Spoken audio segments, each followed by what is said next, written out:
Salut tout le monde, ici Coach Kev, bienvenue à un autre de mes vidéos. Aujourd'hui, on va parler de quelque chose de très important. Est-ce que je suis la seule personne à être tannée du confinement? Je pense pas. J'espère pas. En tout cas, de toutes les manières, il n'y a rien qu'on peut faire. On a tous chacun un combat à livrer par rapport à ça. Évidemment, dans toute cette situation, on est enfermé. Plusieurs personnes font face à la tristesse, la dépression, le mal de vivre. C'est une situation difficile pour tout le monde. C'est pourquoi je pense que le sujet qu'on va parler aujourd'hui est très important. Aujourd'hui, on va parler du bien-être. Quand je parle du bien-être, je parle d'être bien avec soi-même et bien avec son entourage. Mais plus précisément, comment se sentir bien à l'intérieur de soi-même. Alors, dans ces moments plus difficiles où on est laissé à nous-mêmes, puis le temps est plus long, il faudrait commencer par une chose en particulier, c'est de se garder occupé. Par rester occupé, qu'est-ce que je veux dire plus précisément? C'est de rester actif. C'est de s'établir une routine de vie, un peu comme j'en avais parlé dans mes autres vidéos précédentes. Par la même occasion, pour vous garder occupé, vous pouvez essayer de nouvelles affaires, de nouvelles activités, essayer de nouveaux loisirs, la marche, le chant, l'art, la course, les jeux vidéo, apprendre une autre langue, trouver qu'est-ce qu'il vous faut pour vous garder occupé. Ensuite, une chose qui est bien importante, c'est de garder contact avec son entourage. C'est sûr que le bien-être qui part de soi-même a un lien avec les personnes de notre entourage. Donc, c'est bien important de garder contact avec ses proches, sa famille, ses amis, leur parler, prendre de leurs nouvelles, qui vous donnent de leurs nouvelles. D'échanger avec eux va vous permettre non seulement de vous rapprocher, mais aussi de faire passer certaines émotions que vous gardez envers vous-même. Je sais que pour certaines personnes, c'est difficile de garder contact avec ses proches parce que soit ils sont loin, vous avez de la difficulté à les rejoindre, c'est pas toujours facile.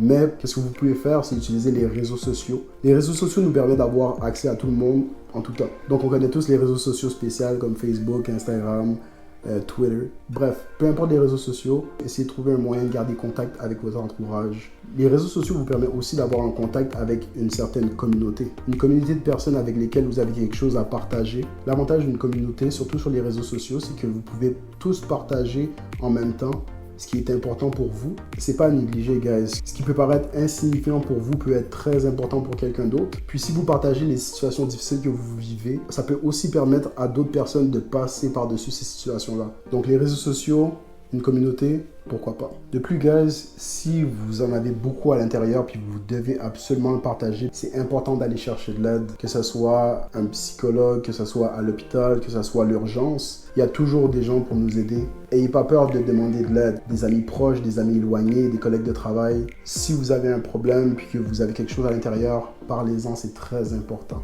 Ensuite, un prochain point pour être bien avec soi-même, c'est de rester positif.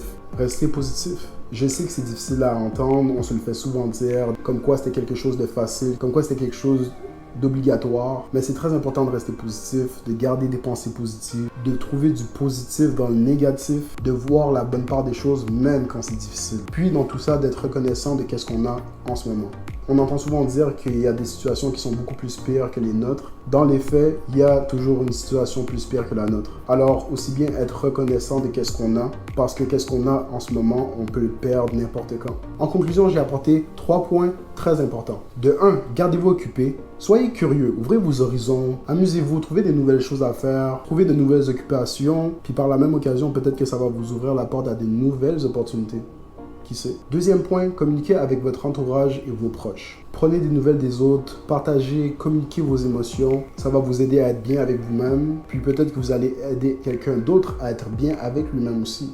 On ne sait jamais. Et le troisième point, gardez la tête haute. Restez positif. Parce que comme on dit bien, ça va bien aller. Donc c'est pas mal tout, guys. Je pense qu'on a fait le tour. J'espère que vous avez apprécié la vidéo d'aujourd'hui. J'espère que ça va vous aider à être mieux avec vous-même. Puis si vous avez vraiment enjoy la vidéo, aimez, partagez et le plus important, gardez le moral. Merci, guys. Bonne journée. À la prochaine.